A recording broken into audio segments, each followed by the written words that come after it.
Bonjour à tous, je suis Jean-Marc Sellal, je suis rythmologue au CHU de Nancy et je suis aujourd'hui avec Patrice Guérin, qui est cardiologue interventionnel en hémodynamique au CHU de Nantes pour parler de la plastie tricuspide.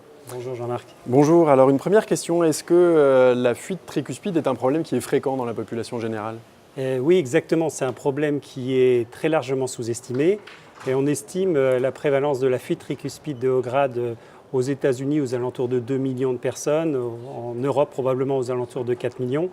Mais aux États-Unis, on estime que la chirurgie est réalisée uniquement dans 8000 cas par an sur cette fuite tricuspide. C'est un problème fréquent. D'accord, c'est un problème fréquent et s'il est peu opéré, est-ce que c'est un problème qui n'est pas grave? Alors ça c'est une très bonne question. En pratique, il a été démontré dans des études cliniques que la mortalité était directement corrélée au niveau de la fuite tricuspide. Donc les patients qui ont une fuite tricuspide de grade 4, même s'ils se plaignent de peu de choses, finalement on sait que leur pronostic vital est engagé et leur durée de vie sera plus courte. D'accord, et est-ce qu'on a une idée sur l'origine des fuites tricuspides? Tout à fait. Là, il y a une chose qu'on sait très bien, c'est que 90% des fuites sur la valve tricuspide sont des fuites d'origine fonctionnelle. Elles sont très rarement organiques. Ce n'est pas une valve beaucoup atteinte par le rhumatisme articulaire aigu. Et finalement, à part les cardiopathies congénitales, il y a peu d'atteintes propres de la valve tricuspide. Donc l'origine est essentiellement fonctionnelle. Et parmi la faible proportion de patients qui bénéficiera d'un traitement chirurgical, quelle est la technique? Alors par définition, la technique chirurgicale sur ces fuites fonctionnelles, un peu par analogie avec ce qu'on retrouve sur la fuite mitrale, en général c'est un traitement fonctionnel, c'est-à-dire une plastie avec mise en place d'un anneau et différentes techniques chirurgicales dont on pourra parler, et très rarement, moins de 10%, remplacement de la valve tricuspide avec les problèmes que l'on connaît de dégénérescence ou de thrombose en cas de valve mécanique. Et de manière un petit peu similaire ou parallèle aux autres valves cardiaques, est-ce que les techniques percutanées sont également en développement? Alors ça, c'est une très bonne question. En pratique, toutes les valves, c'est la dernière qui est traitée par cathétérisme interventionnel, puisque historiquement, on a d'abord traité la valve pulmonaire, on l'a oublié, mais la valve pulmonaire a été la première. La seconde a été la valve aortique et la troisième a été la valve mitrale. La dernière valve qui n'avait pas été touchée en cardiologie interventionnelle dans le cas des fuites, c'était la valve tricuspide. Et donc c'est un domaine qui se développe et qui fait une certaine analogie, les techniques se développent avec une certaine analogie sur l'expérience de nos confrères et amis chirurgiens cardiaques, avec des techniques soit de suture bord à bord des trois feuillets, c'est les techniques de Clover, ça ressemble finalement à une suture de chacun de la valve antérieure, valve septale et valve postérieure.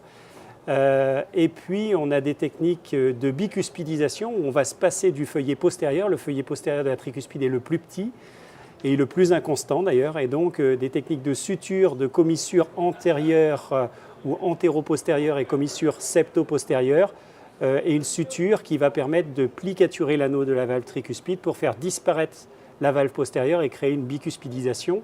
Ça, c'est la technique de Kay.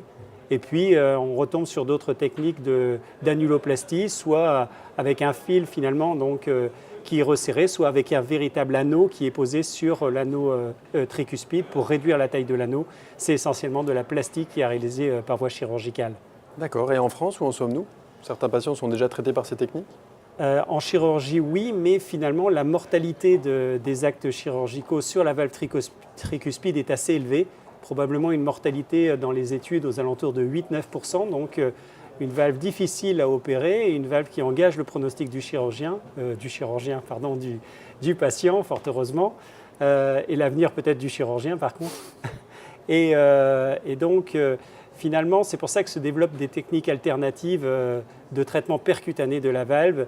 Alors, on va retomber un petit peu sur les mêmes techniques que la chirurgie, mais en percutané, à savoir, il y a un orifice régurgitant, ça pourrait ressembler au Clover, la fermeture de l'orifice régurgitant.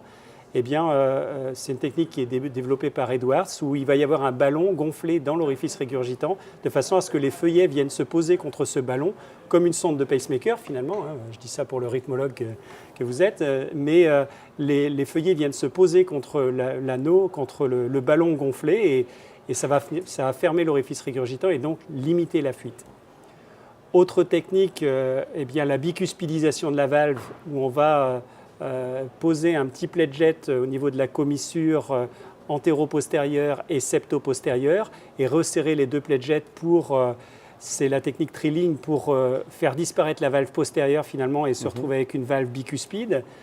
Et puis des techniques d'annuloplastie qui se développent et des études en cours, telles que le cardioband, l'annuloplastie percutanée par voie droite, sans le transseptal qui est nécessaire pour la valve mitrale, où un anneau est implanté finalement avec des vis de commissure à commissure.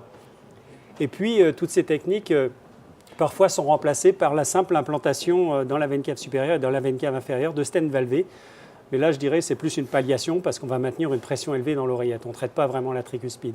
Quoi qu'il en soit, ces différentes techniques-là, il y en a une qui se dégage très largement.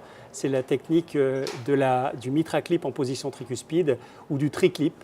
Et là, le principe est de fermer la commissure ou de rétrécir la commissure entre le feuillet antérieur et le feuillet septal. Le but étant toujours de ramener la valve antérieure au contact de la valve septale. Et aujourd'hui, dans le traitement percutané de la valve tricuspide, c'est 55% des cas avec le triclip, avec des résultats qui sont très encourageants. D'accord, c'est très clair. Je vous remercie beaucoup. Merci Jean-Marc.